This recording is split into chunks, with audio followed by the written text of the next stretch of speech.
Thank you for coming. Obviously, the color of the season is this beautiful coral, and my beautiful daughter has it on, and her mother-in-law has it on. And I got this new shirt, but it was so tight that I put on some Spanx. Have you ever tried Spanx? It rearranged my internal organs. My liver was sticking out of my cleavage. It was not good. It just... And I talk about muffin top, I was a cake top. So I took it off, put on the ubiquitous black sweater, which hides a number of flaws, including chocolate and wine. Speaking of wine, please go get some after I'm talking. Because we are going to talk about Midlife Cabernet, and that's my latest book. And I want to read you the table of contents for this book. Chapter 1, Going Under and Beyond the Knife. 2, Midlife Dating and Mating. It's for that table over there. 3, Arousing 50 Shades of Gray Matter. 4, Mother Bear.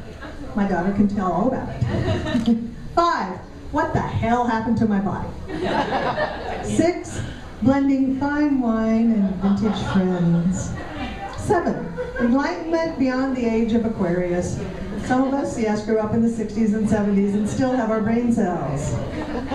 Number 8, Observing the days and holidays. 9, Desperately seeking self-confidence. And 10, Blended families, a bit shaken and stirred. 11, Traveling beyond the farm. I grew up on a pig farm in southern Idaho, and that's why I'm so sophisticated. But I have traveled, and so this chapter alludes to some of those adventures. 12, The proper care and coddling of curmudgeons. 13, A time to laugh, a time to get a weapon. 14, Face the music and dance. I talk about some of the inane lyrics of today's songs. I'm sorry, but I am that old, and I love songs with lyrics that are lovely and understandable. 15, When it's party time at the empty nest. My children know to knock before they come in. 16, Adventures in elder care. Anybody taking care of an elderly parent? Oh, okay, read this chapter. You'll feel better. 17, Grandkids as speed bumps. And 18, Know your roots and color if necessary. So I'm going to read a short excerpt from the chapter, Desperately Seeking Self-Confidence. At my age, getting out of bed every morning should be an Olympic event worthy of a gold medal. I can hear the breathless announcers. She's got one foot out, Bob. She should be able to move the other one in the next 5 minutes. Oh, look, Brian. Both feet are on the floor. The form is a bit wobbly, but she's stuck the landing. That's how I get out of bed already. The crowd goes wild. I hobble to the podium in my well-worn jammies. My hair is disheveled and I squint because I don't have on my glasses. I bend to receive the medal, but I need help getting back up. My back aches, my neck is stiff, my leg has a cramp, but I'm standing. A single tear rolls from the eye, but catches in the bag of wrinkles. I did it! I'm up! Now what's for breakfast? Being embarrassed in public is a common occurrence for me. I often experience profound humiliation, with a daunting magnitude that would send most people screaming into the forest, never to return. After all these years, I accept the fact that I will trip and fall in a busy crosswalk. I will fart during a massage. Oh, you've done that, haven't you? And there's nothing you can say. Just listen to Enya. I'll drop my passport in a foreign toilet, or sprout broccoli in my teeth when I'm giving a speech. But I cringe at the memory of this latest embarrassment. Due to stress, deadlines, and too much caffeine, I had attacked my fingernails like a crazed Wolverine, leaving bloody stumps. It was too painful to even wash my hair. Of course, this was the day I had a very important meeting with very important people at a very important private club in Boise. Not even my best St. John's knit suit could hide my tortured hands. It was time to leave. So I frantically dug through my drawers, looking for some fake fingernails. Have you ever used those that you can glue on? I didn't have any. But I found a box of fake toenails. Yeah, I wear fake toenails. Because my toenails are so ugly and they're like parchment that sometimes I just slap those puppies on when I wear sandals. So I found these fake toenails and I thought, aha! And the box said that the glue on them would last for a month. So I'm putting toenails all over my fingers. And they're a little hard to get on, so I smashed one, grabbed my briefcase and ran out the door, so proud of myself, to the point of being cocky that I had survived yet another personal crisis. At the very exclusive club, I was escorted to the premium table and introduced to a sophisticated woman who appeared to come out of a Ralph Lauren ad, and a man who possessed all the knowledge of the universe. As she shook my right hand, the toenail popped off onto the table. White linen tablecloth. I picked up the toenail and said, "Oh, those darn nails." Then we sat down and started a polite conversation. We ordered a herb-infused tomato bisque. As I took a sip with my other hand, the toenail popped off into the soup. There was a toenail floating in my soup. I tried to push it down with my spoon, but it kept bobbing up, as if saying, "Help me, I'm drowning." So here I am at the Arid Club pushing a toenail down in my soup, and they lied because they said that glue would last a month and it didn't last an hour. I almost called the waiter, "There's a toenail in my soup." But I didn't. My table companions cleared their throats, started their conversations about how I would diversify my investment portfolio to take advantage of opportunities in emerging markets. As they talked, I held my hands in my lap, working feverishly to pry off the other toenails, because I knew that one was going to pop off and put off an eye. So there I was, peeling off the toenails one by one. Two of the stubborn nails wouldn't come off. So by the time we got to the entree, I ripped off those suckers, and my fingers started to bleed. So here I am sitting at the Arid Club with toenails on the floor and bleeding fingers. So I took the white linen napkin and wrapped it around my hand, and it looked like a claw that you see in those war movies. But I kept talking. And by this time, the elegant woman was displaying a chart of recommended international equity funds. I was sitting on a pile of toenails, applying a white linen pressure to my hemorrhaging fingertips and pretending I was sophisticated. I wanted the dignified waiter at the Arid Club to know that I regret leaving that mess, but maybe he overheard some good financial tips, which would compensate for all the trouble that I put him to. But I know that now my name is on a list at the Arid Club of guests never to allow back ones. Now it is my privilege to embarrass my husband. I like him. Those of you who don't know, we met when we were in our 50s. So there is a chance, women, that you can find a good one out there. Yes, but this is another true story from the chapter Midlife Mating and Dating. And this part is called Proof I'm No Porn Star. After several months, our fun relationship developed into a torrid love affair. He called me every morning to wake me up. And I pretended that I liked that. But I am not a morning person. We made plans for our next rendezvous. He lived in Texas and was coming up to visit. And I promised him a special surprise that was even better than the last surprise, which had been a limousine stocked with scotch and chicken wings. Hey, ladies, when you're 57, you've got to do these things. Tell the rest of this story. Oh, no. I'll take more wine. I'm not that experienced at being sexy. After all, I grew up on an isolated pig farm in southern Idaho, and I preferred reading and writing to being risque. Well, into this midlife relationship, I wanted to go to the next level but didn't know how. So I donned a disguise with a raincoat, a hat, dark glasses, and visited a local pleasure store.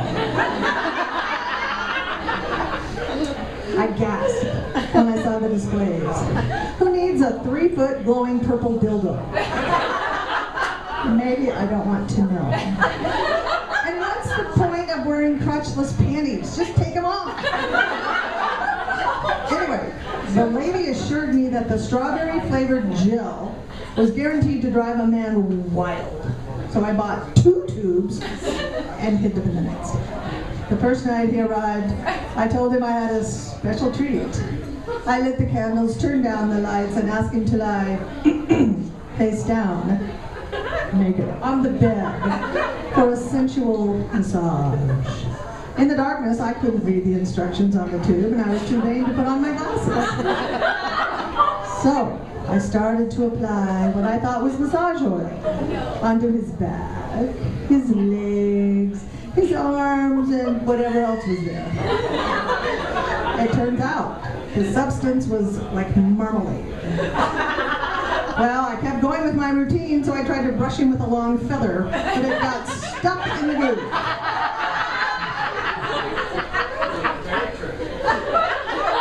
There was no warning on the package for this. Suddenly, I was sleeping with a feathered jam sandwich. Neither of us was aroused. After he got up to shower and degrease, I put on my glasses and read that the magical gel was intended for one specific body part, and that wasn't on his back. I haven't had strawberry jam since then. And I'm returning the French maid costume. But we kept the whip and the handcuffs.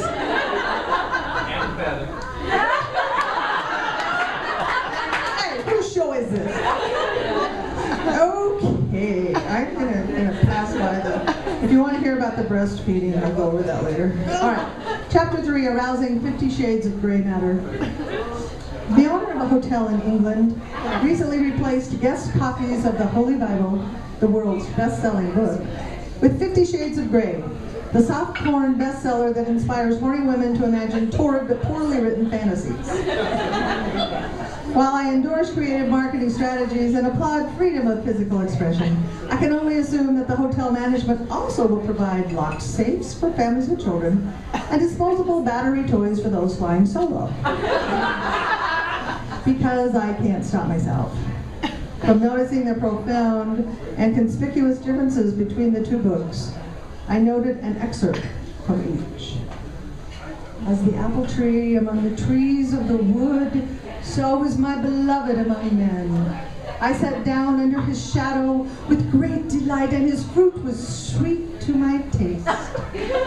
Let him kiss me with the kisses of his mouth, for his love is more delightful than wine.